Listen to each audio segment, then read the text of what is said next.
Picture this. You take every single billionaire you know today. Think Elon Musk, Jeff Bezos, all the modern titans of industry. Now let's go back in time. Add in the legendary fortunes of people like Rockefeller, or even the immense power of Roman emperors like Augustus Caesar. Combine all of their wealth, all of their power, all of their influence into one gigantic pile. And then a single man appears.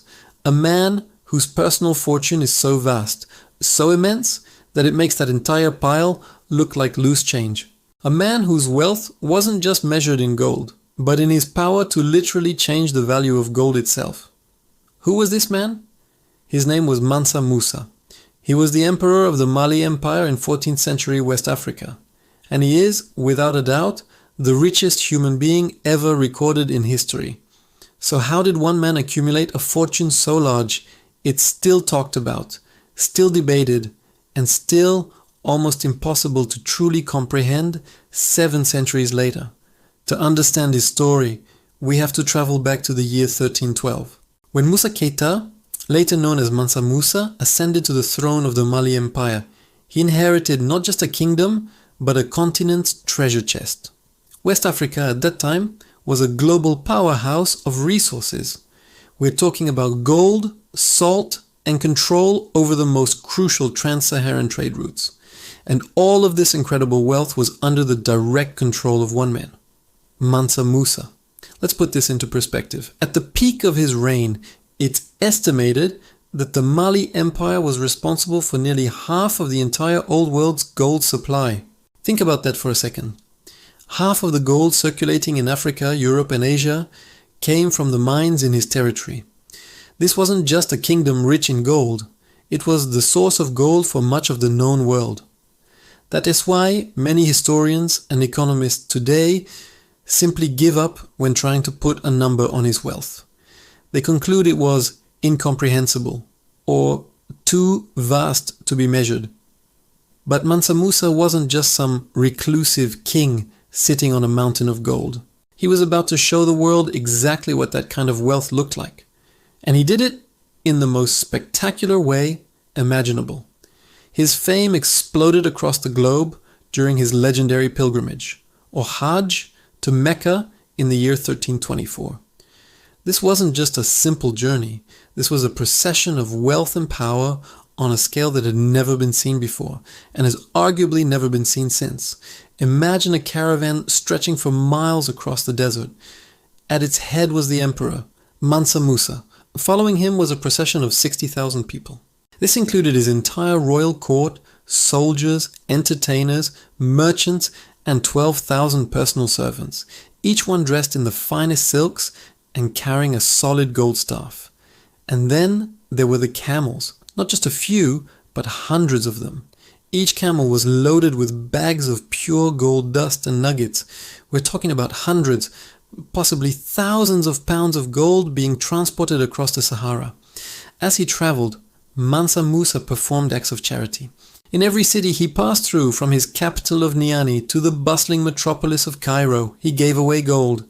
He gave it to the poor, he gave it to local rulers, he used it to build mosques every single Friday. But his generosity had an unintended and staggering consequence.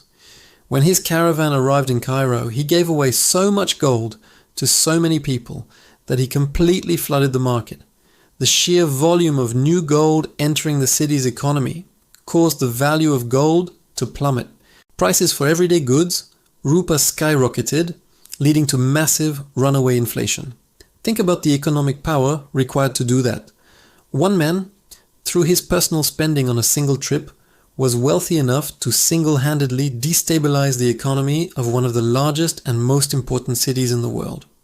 It took Cairo's economy more than a decade to fully recover from Mansa Musa's visit. This event was so shocking that it was recorded by historians and scholars across the Arab world, cementing his legend from Spain to the Middle East. But to only talk about Mansa Musa's wealth is to miss half of his story. He was not just a man of immense riches, he was a visionary ruler who used that wealth to transform his empire and leave a lasting mark on history. After his pilgrimage, he returned to Mali not just with renewed faith, but with a new vision. He brought back with him scholars, architects and poets from across the Islamic world. His goal was to turn the cities of his empire into world-class centers of learning, culture and religion. And he succeeded, most famously with the city of Timbuktu. Under Mansa Musa's patronage, Timbuktu was transformed from a remote trading post into one of the greatest centers of science and scholarship on the planet.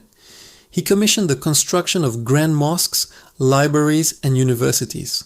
The most famous of these is the Sankore University. During his reign, Sankore became a beacon of knowledge, attracting mathematicians, astronomers, lawyers and theologians from all over Africa and the Middle East. At its peak, it housed one of the largest collections of books in the world since the Library of Alexandria and could host up to 25,000 students. It became one of the oldest and most respected universities on earth, flourishing and reaching its absolute golden age under Mansa Musa's rule. He wasn't just spending his gold on luxury. He was investing it in human capital, in knowledge, and in building a cultural legacy that would outlive his gold. So let's circle back to the central question. How is his wealth so unbelievably, mind-bogglingly massive? It really comes down to a perfect storm of economic factors, all controlled by him. First, the Mali Empire was situated on top of the world's largest and most accessible gold reserves at the time.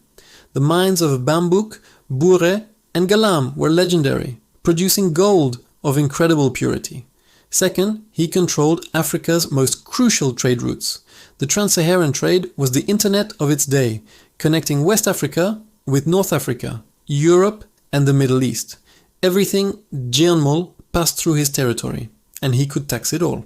And third, and this is the most important part, all profits from the trade of gold and salt, the two most valuable commodities of the era, flowed directly into the emperor's personal treasury. There was no separation between the state's wealth and the ruler's wealth. The entire economic output of one of the richest regions on earth belonged personally to Mansa Musa. That's why his fortune is so hard to calculate in modern terms. How do you put a dollar value on owning half the world's gold? Some modern estimates try to put a number on it, suggesting it would be equivalent to over $400 billion today, making him richer than any person alive. But many historians argue that even this number falls short. They say his wealth was so great that it was simply beyond the measurement of money. It was a level of financial power that no modern economic system can truly account for.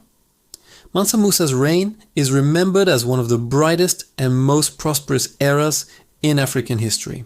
His economic and cultural foundations shaped the development of West Africa for centuries to come. The global prestige of Timbuktu, the spread of knowledge, and the architectural wonders he commissioned are all a direct result of his investments and his vision. In the end, Mansa Musa was so much more than just the richest king who ever lived. He was a figure who fundamentally changed the course of history. He put his empire, and by extension, West Africa, on the medieval map. He used his incredible wealth to influence the world, not just economically, but culturally and intellectually. He built a legacy of learning and faith alongside his legacy of gold.